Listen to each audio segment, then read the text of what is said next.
All right, everyone. There was worrying news the other day that a New Jersey surgery center that I think has been shut down, I'm hoping and assuming, had problems with sterilization of equipment, like they weren't doing it right. And so they may have accidentally exposed thousands of people to HIV and hepatitis C.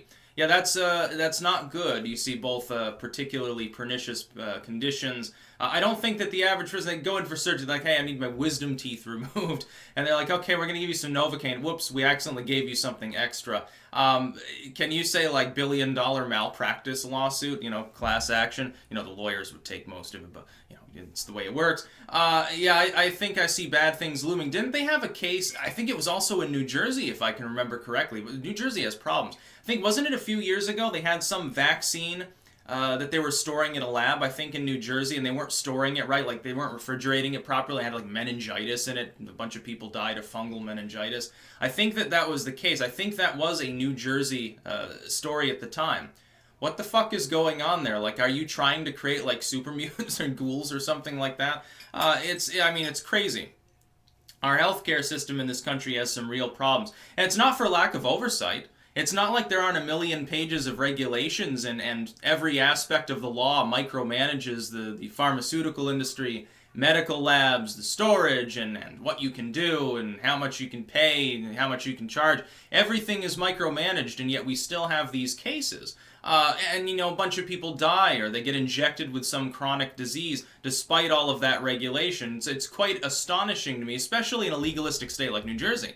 Like, New Jersey is a deep blue urban state. Their regulatory structure is going to be a little bit more advanced than, let's say, some pharmacy out in Wyoming. Probably not as regulated at the state level, except maybe for the purposes of marijuana. The devil's weed, very important to make sure we stamp that out of existence whenever possible. I remember, by the way, as an aside, I remember Ernest Thompson Seton, very wise man, sort of a Boy Scout guide writer at his age, actually recommended like stomping on amanita mushrooms to wipe them out. And it's like, didn't understand the full biology of mycology back then. Rather interesting. Just a total aside.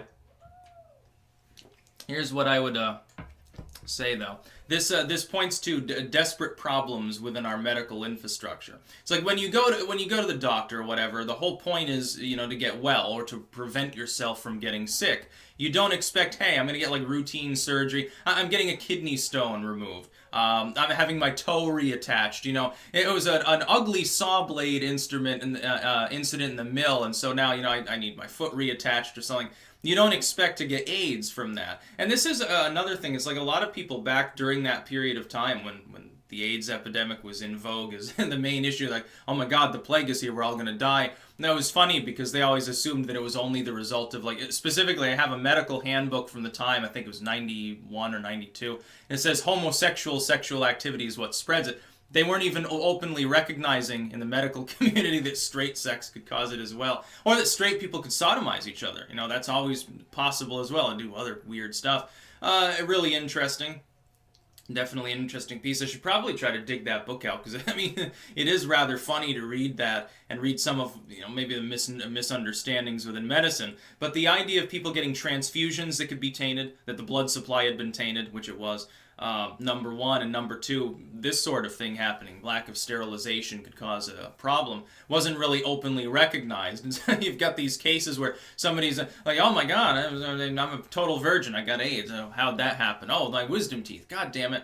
And then their life is ruined. Add to this the fact that, like, California has decriminalized giving people HIV. I think that's a problem waiting to happen as well. So what would happen if, like, a lab like this, like in New Jersey, obviously this is, you know, a huge thing. If this had happened in California, I'm wondering, would there have been, legally speaking, could the pharmacy say, well, you know, it would certainly, there's medical malpractice, but you can't charge us with anything beyond that in the most rudimentary sense, because, hey, it's been decriminalized, it's okay. AIDS is survivable now, it's a wonderful time, and it's all, you know, a very weird sort of thing. I oppose that, by the way. I think it's terrible. No, I would say this center, I mean, obviously shut down. Sterilizing your equipment, rather important. Like even back in the old days, like in the era of the sawbones, they used to boil their medical equipment, which isn't 100% effective, but I mean it was better than nothing. Boiling things, using alcohol. Back then it would have been whiskey mostly. Whiskey or gin, actually. Even more high test. They would use, yeah, all of my equipment smells like a pine tree. Don't worry, I'm the sawbones. You can let me hack off your leg. You got maggots growing in it. It's a little bit of a problem.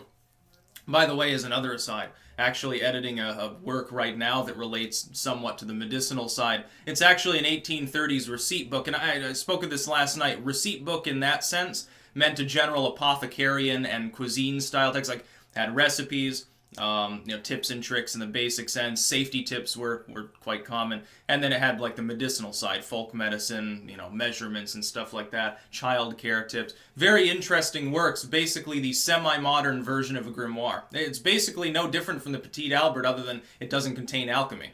But it still contains like, oh yeah, take lead acetate for this ailment, stuff that I don't think the average person would do. Getting off topic a little bit, but not much more to say other than I feel really sorry for someone that goes in. Again, I stubbed my toe, reattached the nail, and then they're like, oh shit, I got hepatitis. How the fuck did that happen? And some of these people probably won't even find out. They'll have infected other people. It could cause a mini epidemic. That's another problem. That's about all. Peace out.